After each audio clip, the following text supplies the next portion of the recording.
جتنی بھی ترقی ہو جائے، ماڈرن میڈیکل سائنس جتنی بھی آگے چلی جائے، وہ جب تک قانون مفرد اعضاء میں اعضاء کے ساتھ انسانی جذبات کو تطبیق نہیں دے گی، آپ کسی بھی قسم کی جتنی بیماریاں اس وقت تک ریکارڈ میں آ چکی ہیں دماغی اعتبار سے، اور جتنی آنے والے وقتوں میں آئیں گی، ان تمام کے تمام کا علاج 6 تحریکوں کے اندر ہی کرنا ہے۔ ان کے جو کاجنز بتاتے ہیں سائیکالوجیکل کہ وجہ کیا ہے کہ یہ بیماریاں لگ گئی ہیں، تو بڑی انیتھک سی ہے جی، آپ کسی اکیلے رہے ہوں گے، آپ اپنے کیفیات لوگوں سے شیئر نہیں کرتے ہوں گے، آپ کو کوئی سننے والا نہیں ہوگا، آپ کو جو ہے نا وہ اسٹریس رہتا ہے جی، آپ کو کوئی پریشانی ہو گئی، دل ٹوٹ گیا جی، آپ لو کیٹیگری میں رہے، آپ اپنے آپ کو کمتر سمجھتے رہے، ان ایتھیکل باتیں کی جا رہی ہیں۔ یہاں غور و فکر ہی نہیں کی جا رہی کہ خون میں گرمی کی کیفیت سے غصہ آ سکتا ہے، خون میں خشکی کی کیفیت سے حیوانی کیفیت پیدا ہو سکتی ہے، خون میں خشکی کی کیفیت سے آپ کو خوف، سردی تری کی کیفیت سے آپ کو خوف، شرمندگی، ندامت لاحق ہو سکتی ہے۔ سامعین کرام، ہم جو قانون مفرد اعضاء اسٹارٹ اپ سے سیکھ رہے تھے، آپ کی طرح بگنرز تھے، تو ہمیں یہ کہا جاتا تھا کہ آپ لوگ اللہ کا شکر ادا کیا کریں کہ آپ لوگوں کو وہ تعلیم مل رہی ہے، وہ تعلیم آپ کو دی جا رہی ہے جو کہ بہترین علاج ہے، جو کہ ایسا سچا اور کھرا اور فطری علاج ہے کہ جس کی مثال اس دنیا میں نہیں ہے۔ آپ اپنی جان کے لیے، اپنے اہل و عیال کے لیے، اپنے علاقے کے لوگوں کے لیے، اپنے قریبی رشتہ داروں کے لیے خیر کا سبب بن چکے ہیں۔ اللہ تعالیٰ آپ لوگوں کو یہ خیر بانٹنے کی توفیق عطا کرے، آمین ثم آمین۔ تو سامعین کرام، نبض کے اعتبار سے جو باتیں ضروری ہیں وہ کر رہی ہوں کہ نبض میں جو آپ کے احوالات ہیں، اس میں سب سے پہلے ہمارے پاس خوشی آتی ہے۔ سامعین کرام، جب خوشی آتی ہے، جب کسی آدمی کو خوشی آتی ہے، خوشی لاحق ہوتی ہے، تو کہا جاتا ہے کہ نبض میں اختلاف آ جاتا ہے۔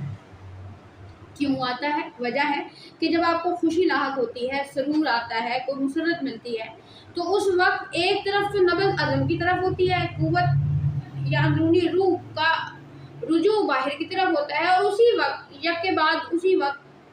اندر کی طرف بطی اور متفاوت کی طرف میلان ہوتا ہے۔ تو نبض میں یہ اوپر اور نیچے کا یہ جو متجزر ہے، یہ جو اختلاف آ رہا ہے، جو ہم نے پیچھے بھی پڑھا تھا، یہ نبض خوشی کی حالت میں نبض کی یہ کیفیت، دل کی یہ کیفیت ہوتی ہے۔ سامعین کرام، یہاں پر ایک ضروری بات ہے، وہ یاد رکھیے، ذہن میں ڈالیے کہ ہمارے ہاں کہا جاتا ہے اسلامی اعتبار سے، اسلامی اسٹڈی یہ کہتی ہے کہ جب آپ کو خوشی لاحق ہو، ہلکا ہنسیں، اتنے کہے لگا کر نہ ہنسیں کہ آپ کے یہ کہے آپ کے دل کو کمزور کر دیں۔ تو جب خوشی آتی ہے اور مسلسل آدمی بالکل کہے لگا کر ہنسنے کا عادی ہوتا ہے، تو وہ آدمی اپنے دل میں اس اختلاف کی کیفیت کو مستقل کر دیتا ہے۔ اس اختلاف سے پھر دل کمزور ہو گیا نا۔ آج آپ کے سامنے یہ بات ہم نے ثابت کی کہ خوشی کی اس کیفیت میں جو ہے وہ آپ کو یہ مرض جو ہے وہ لاحق ہو سکتا ہے۔ غم کی حالت میں نبض میں صغیر، ضعیف، بطی، متفاوت سب کچھ آ جاتا ہے۔ کیوں آتا ہے؟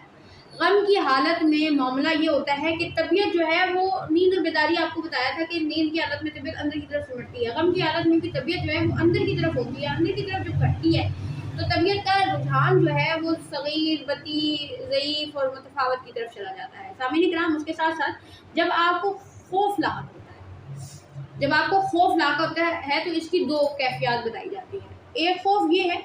کہ آپ کو اچانک لگ گیا۔ نیند اور بیداری میں نے بتایا تھا کہ جب آپ کو اچانک صدمے سے اٹھایا جاتا ہے تو نبض میں مرتعش ارتعاش پیدا ہوتا ہے۔ حالت خوف جب اچانک لاحق ہوتا ہے، اچانک کوئی خوف لاحق ہوتا ہے، تو اس وقت بھی آپ محسوس کریں گے جب تک آپ اپنی زندگی کے اگلے حصوں میں جاتے ہیں، ہم لوگ یہ مختلف حالات، مختلف موڈ سوئنگ سے گزرتے ہیں کہ آپ کی جو ہے وہ فوری طور پر اگر آپ کو خوف لاحق ہوگا تو نبض میں مرتعش ہو جائے گا، نبض سری ہو جائے گی، دل کی کیفیت جو ہے وہ کانپنے جیسی ہو جائے گی۔ اور اگر یہ خوف جو ہے وہ آپ کو بتدریج ہے، آپ کی روزمرہ کی زندگی میں یہ شامل ہے، آپ کو خوف رہتا ہی ہے ہر چیز سے، ہر وقت کوئی نہ کوئی خوف لگا رہتا ہے، تو اس وقت میں جو نبضیں ہوتی ہیں وہ وہی ہوتی ہیں جو غم کی حالت میں ہوتی ہیں، یعنی کہ صغیر ہوتی ہے، ضعیف ہوتی ہے، بطی ہوتی ہے، متفاوت ہوتی ہے۔ سامعین کرام، اس کے ساتھ ہمارے پاس غصے کی کیفیت آتی ہے، اور غصے میں یہ بتایا جاتا ہے کہ جب آپ کو غصہ آتا ہے اور وہ شدید ہوتا ہے، تو اس میں جیسے کہ کل کی ویڈیو میں نے بتایا تھا کہ شدید غصے میں پھر آپ جو ہے وہ خونخوار ہو جاتے ہیں، بالکل ایک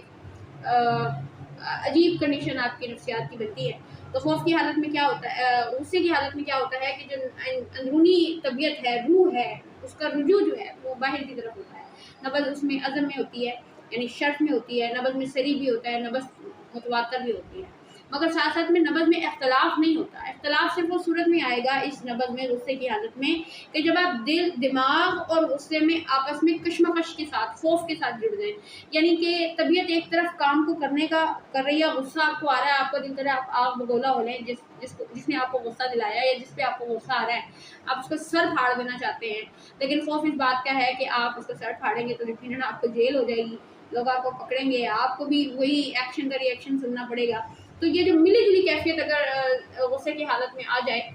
تو پھر اس وقت میں نبض میں اختلاف بھی آ جایا کرتا ہے۔ ہمارے پاس ففتھ کنڈیشن ہوتی ہے شرمندگی کی، جسے کہا جاتا ہے کہ خوف اور غصہ مل کر جو ہے وہ شرمندگی بناتی ہے۔ سامعین کرام، اس میں جو نبض کا حال ہوتا ہے وہ اختلاف کی صورت میں، یعنی مد و جزر نبض میں آ رہا ہوتا ہے، اور اس کی وجہ کیا ہے کہ دیکھیں، آپ ایک طرف آپ غصہ ہیں، آپ چاہ رہے ہیں کہ جس بندے نے آپ کو غصہ دلایا ہے آپ اس کو اچھا خاصا حشر نشر کر دیں، ساتھ ہی جیسے میں نے پچھلے کہا کہ دماغ اس خوف کی طرف مبتلا ہے کہ اس کے بعد کیا کنڈیشن ہوگی۔ تو یہ جو کنڈیشن ہے اس میں آپ کے نبض میں اختلاف آتا ہے، اور ساتھ میں آخری جو لذت ہے، لذت کے لیے یہ بتایا جاتا ہے کہ جب لذت اور سرور آپ کو آ رہا ہوتا ہے تو آپ کی نفس، آپ کی روح جو ہے وہ باہر کی طرف سفر کرتی ہے، اور لذت کی حالت میں نفس کا باہر کی طرف سفر کرنا اس کو عظیم کر دیتا ہے۔ سامعین کرام، اتنی مختصر سی بات ہے لیکن سمجھنے والی بات ہے۔ میں ایک چھوٹی سی اسٹوری آپ کے ساتھ شیئر کر رہی ہوں۔ میرے مطلب پر ایک میاں بیوی آتے ہیں، شوہر جو ہے وہ قانون مفید اعضاء کے تحت علاج کروا رہے تھے اور بالکل ماشاء اللہ فٹ تھے، صحت مند تھے، لیکن زوجہ جو ہیں وہ ایلوپیتھک علاج کو پسند کرتی ہیں، وہ ہماری میڈیسن کو کھانا نہیں چاہتی ہیں، دکھاوے ہوتے ہیں اور عجیب و غریب قسم کی ادویات ہوتی ہیں۔ اینی ہاؤ شوہر پتہ نہیں کس طرح انہیں بہلا پھسلا کر مطلب پڑ گیا ہے، اور وہ راستے میں ان سے خفا ہیں، غصہ کر رہی ہیں، اور وہ غصہ اتنا کر رہی ہیں کہ جب میں اس کی پلس دیکھتی ہوں تو وہ ایک نظر مجھے دیکھتی ہے، ایک نظر اپنے شوہر کو دیکھتی ہے، اور خوب غصے میں بیٹھی ہے۔ میں غصے کی حالت میں نبض دیکھتی ہوں، اور نبض کا مجھے پتہ چلتا ہے کہ یہ تو شرف میں بھی ہے، سری بھی ہے، تواتر بھی ہے۔ مریض کو کچھ علامات جیسے ہم ڈسکس کرتے ہیں شرف میں ہونے کی وجہ سے، تو مریضہ کہتی ہے کچھ بھی نہیں ہے، نہیں مجھے یہ بھی نہیں ہوتا، مجھے یہ بھی نہیں ہوتا، مجھے یہ بھی نہیں ہوتا۔ تو سامعین کرام، پھر یہاں آپ ڈگمگا جاتے ہیں کہ کیا کریں۔ جب میں نے محسوس کیا کہ محترمہ تو غصہ کر رہی ہیں، تو میں نے ان کے شوہر سے کہا کہ بھی اس حالت میں تو نبض غلط ہی آئے گی نا، میں تو نہیں چیک کر سکتی، یا تو آپ انہیں مطمئن کر کے لاتے۔ اچھا، اسی طرح بعض وقت بچے ہوتے ہیں ہمارے پاس، وہ ایسے چیاں میاں رو رہے ہوتے ہیں، شور و غل ڈالا ہوتا ہے انہوں نے، آپ اس وقت میں ان کی نبض دیکھ رہے ہوتے ہیں روتے ہوئے گی، تو اس میں بھی اختلاف موجود ہوگا کیونکہ بچہ خوف کھا رہا ہے اور اس کو غم لاحق ہو گیا ہے۔ اور اسی طرح بعض بچے شرمندگی دکھاتے ہیں، اس کو شرم آ رہی ہوتی ہے، آپ ان کے ساتھ ہیبیچول ہو جائیں، آپ ان کے ساتھ جڑ جائیں، آپ ان کو کوئی ٹافی دے دیں، کچھ بھی ان کے ساتھ یعنی فرینکنس کریں، اس کے بعد نبض دیکھیں، وگرنہ تشخیص خراب ہو جائے گی، تشخیص غلط ہو جائے گی، علاج آپ ٹھیک نہیں کر پائیں گے۔ یہ جتنی بھی کیفیت ہے، یہ جو 6 امراض ہمارے ساتھ جڑے ہیں جو میں نے آپ کو نبض کے اعتبار سے بتائے ہیں، حقیقت میں معاملہ یہ ہوتا ہے کہ آپ کو یہ نبض کے اپنے اختلاف کے ساتھ آپ کو وہ تحریک کی پختگی بھی دیں گے۔ میں نے جیسے کہا کہ غصے کی حالت میں نبض کا اثراتی، اور ایک غصہ ایک آدمی کو پرماننٹلی آ ہی رہا ہے، اس کی طبیعت میں شامل ہو گیا، تو آپ اسے کہیں گے بھائی غصہ کم کیا کریں، چڑچڑے کم ہوا جایا کریں۔ اثراتی مریض کو کہیں بھائی اتنی زیادہ جذباتی ہونے کی کیا ضرورت ہے۔ آپ اثراتی مریض میں ہی غم بھی ہوتا ہے، اچھا غدی تحریک میں غم بھی ہوتا ہے، ساتھ میں ندامت بھی بعض اوقات جڑ جاتی ہے، کیونکہ کیفیتیں بھی سفر کرتی ہیں، تو آپ کی جو تاثرات ہیں وہ بھی جڑ جاتے ہیں۔ بعض اوقات ہم نے دیکھا مریض کو غصہ بھی اور ساتھ میں غصہ کرنے کے بعد وہ ندامت بھی ہو رہا ہے۔ عضلاتی مریض کو بے بسی بلا پرواہی میں سب کچھ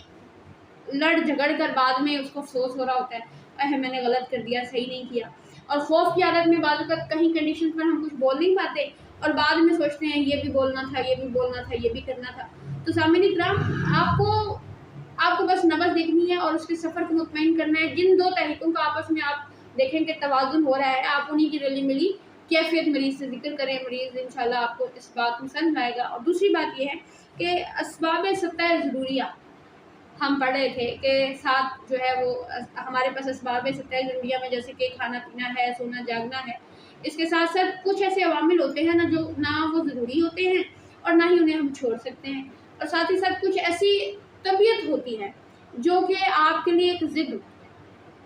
جسے ہم اس طرح کہتے ہیں کہ مزاج ہے، یعنی بالکل ایک ضد ہے، بالکل مترادف ایک بات ہے طبیعت کے، کہ ایک آدمی خودی تحریک میں بہت زیادہ انس ہے، اس کو پیار محبت ہے، اس میں ماں کی ایک جبلت آ رہی ہے، وہ بڑا کچھ کرنا چاہتا ہے، لیکن جب اس کی ضد آتی ہے، طبیعت میں شدت آتی ہے، اسی آدمی کو ہم خوخار دیکھ رہے ہیں، اسی آدمی کو ایسا دیکھ رہے ہیں، اس نے نہ اپنا دیکھا نہ پرایا، نہ بچہ دیکھا نہ بوڑھا، اس نے نہیں دیکھا کہ میرے سامنے کون کھڑا ہے، بس غصہ ایسا ہے کہ وہ ہر بندے کو ختم کرنے کے لیے تیار ہے۔ یا پھر ہم دیکھتے ہیں کہ ایک آدمی ہے جو کہ بہت دلیر ہے، بہت خوش و خرم رہنے والا ہے، لیکن اچانک اس خشکی کی تحریک میں شدت آئی ہے کہ وہ مریض آپ کے ساتھ بالکل بیگانہ ہو گیا ہے۔ تو کہنے کا مطلب یہ ہے کہ جو بالکل مزاد ہے، یعنی بالکل الٹ جو طبیعت کے آپ کی تحریک چل رہی ہے، حقیقت میں یہ نبض میں تغیر اور حیت اور فرق لانے کا سبب بنتی ہے، اور ساتھ ہی ساتھ بعض اوقات ایسی نفسانی جذبات ہوتے ہیں کہ وہ دباؤ ڈال دیتے ہیں نبض پر، وہ اتنا دباؤ ڈالتے ہیں کہ نبض میں تغیر ان کے دباؤ کی وجہ سے خود بخود آ جاتا ہے، اور بعض اوقات یہ دباؤ اتنا شدید ہوتا ہے کہ اتنا غصہ یا اتنی لذت مریض کو اتنی مسرت کہ اس کو پسینے آنا شروع ہو گئے، غصے میں جسم ٹھنڈا پڑ گیا، سیاست کانپ رہا ہے، اور لذت کی حالت میں آپ دیکھتے ہیں کہ سویٹنگ ہو رہی ہے باڈی پر، یا آپ جو ہے وہ حرکات قلب کو سست ہوتا دیکھ رہے ہیں۔ یعنی بعض اوقات کیا ہوتا ہے کہ نفسانی جذبات کی شدت کی وجہ سے، یہ جو کہتے ہیں نا اسٹریس اسٹروک پڑ گیا جی، غصہ بہت زیادہ آیا تھا جی، اینگر اسٹروک پڑ گیا جی، یہ وہ اسٹروکس ہیں کہ اعضاء جو ہیں وہ تحلیل ہو رہے ہیں اس کی وجہ سے۔ تو ہر چیز کی زیادتی نقصان دیتی ہے، چاہے وہ غصہ ہو، چاہے وہ خوشی ہو، چاہے وہ بہت زیادہ غم ہو۔ بہت زیادہ غمگین رہنا، افسردہ رہنا دل کو کمزور کر رہا ہے، تو بہت زیادہ خوش رہنا بھی کمزور کر رہا ہے۔ بہت زیادہ غصہ کرنا اگر آپ کے مینٹل ہیلتھ کو نقصان دے رہا ہے، تو وہاں پر غصہ کرنا آپ کے اپنے دل کو جو ہے وہ تحلیل کی طرف لگا سکتا ہے۔ سامعین کرام، میں نے کوشش کی ہے کہ امراض نفسانیہ کو آپ کے سامنے نبض کے لحاظ سے بھی اور ان کی ساری کسوٹیاں بیان کر سکوں، جتنی بھی ٹائپس ہیں، مینٹل ریٹارڈیشن، مینٹل النس کی، سائیکولوجیکل فیکٹس کی، ایٹنگ ڈس آرڈر، سوشل ڈس آرڈر، اور پبلک ڈس آرڈر، یا اسٹریس وغیرہ وغیرہ وغیرہ وغیرہ، آپ یقین کیجیے یہ کچھ بھی نہیں ہے۔ آپ قانون مفرد رضا کے مالک ہونے کی حیثیت سے ان تمام نفسانی حالات سے لڑ سکتے ہیں، جھگڑ سکتے ہیں۔ اپنے پیشنٹ کے ساتھ ایک فیملی انوائرمنٹ کریٹ کرنے کی کوشش کیا کریں۔ جب مریض آئے تو اس کی سن لیا کریں۔ میرے پاس تو مریض آتے ہیں تو اپنے گھریلو معاملات بتا رہے ہوتے ہیں، کبھی کبھی مجھے سمجھ نہیں آ رہی ہوتی کہ میں علاج کروں یا ان کے انٹرنل افیئرس کو ٹھیک کرنے کی کوشش کروں، لیکن سن اس لیے لیتے ہیں کہ چلے مریض جو ہے وہ کہیں حد تک ہم سے ریلائبل ہو جائے گا اور اپنی فیملی ممبر کی طرح ڈیل کرے گا اور اپنی ساری پریشانی بتائے گا، اور ساتھ میں آپ اس کو علاج معالجہ دے کر اس کی جو پرماننٹ ایک کنڈیشن ہے، دیکھیں سائیکالوجیکلی جب علاج کرتے ہیں تو وہ سلیپنگ ہارمونز دے دیتے ہیں آپ کو، اینٹی ڈپریسنٹ، وہ بھی آپ کو سلیپنگ ہارمونز ہوتے ہیں، یا پھر وہ آپ کو سکون اور آپ کے مینٹل اور باڈی کے کنیکشن کو لوز آؤٹ کرنے کے لیے کوشش ہوتی ہے۔ یہ کوئی علاج نہیں ہے۔ علاج وہ ہے کہ جو ہم خون کے اندر بڑھتے ہوئے مواد کو دور کر دیں گے۔ اچھا، طبیعت پر جو بوجھ پڑتا ہے نفسانی خواہشات کی وجہ سے، نفسانی جذبے کی وجہ سے، تو یہ بوجھ ایسا ہوتا ہے کہ وہ اس کیفیت سے پیدا ہوتا ہے، اس خلط سے پیدا ہوتا ہے جو بڑھ گئی ہے، لیکن ضروری ہے کہ وہ خلط غیر طبیعی ہونی چاہیے، اور بڑی ہوئے خلط میں ورم کی ضرورت نہیں ہوتی۔ یعنی اگر میں یہ کہوں کہ غصہ آ رہا ہے تو ضروری نہیں ہے کہ یہ غصے کی شدت میں تحلیل ہوگی، تو مریض کا ورم کی نبض میں ہونا ضروری ہے۔ مریض اگر سوزش کے اندر بھی ہے اور مریض ایک نارمل کیفیت میں بھی ہے، لیکن غصے کی شدت اس کو آ گئی ہے، اس کو تحلیل ممکن ہے۔ سامعین کرام، میں نے تمام پوائنٹس کو اکٹھا کر کے آپ کے سامنے پیش کیا تاکہ کہیں کسی پہلو سے آپ کی کوئی کمی نہ رہ جائے، یہ نہ ہو کہ آپ کہیں کسی پوائنٹ پر اٹک جائیں۔ اور ایک اور ضروری بات ہے کہ لاسٹ ویڈیو میں ایک بھائی کہہ رہے تھے کہ دائیں اور بائیں ہاتھ کے حوالے سے ہم تھوڑے کنفیوز ہیں، کہ کچھ لوگ یہ کہتے ہیں کہ مردوں کی دائیں اور عورتوں کی بائیں ہاتھ کی دیکھنی چاہیے، کچھ لوگ کہتے ہیں کہ بائیں ہاتھ کھانا پینا بتاتی ہے، کچھ لوگ بتاتے ہیں کہ میں بتا رہی ہوں کہ یہ جو ہے آپ کو کچھ بیماریاں اور آپ کو انفرٹیلٹی کے متعلق بتاتے ہیں۔ تو ہمیں کنفیوژن ہے، ہمیں سمجھ نہیں آ رہی ہے۔ یہ ایک سوال تھا جس کے اوپر کچھ گروپس وغیرہ بھی ختم ہو گئے ہمارے، تو واٹس ایپ گروپس ختم ہو گئے، لیکن ہم یہاں اویلیبل ہیں، آپ کو ہر طرح کے سوال کا جواب دیں گے۔ سامعین کرام، دیکھیے میں نے کہا تھا اسٹارٹ میں ہی کہ شریان اعظم ہے،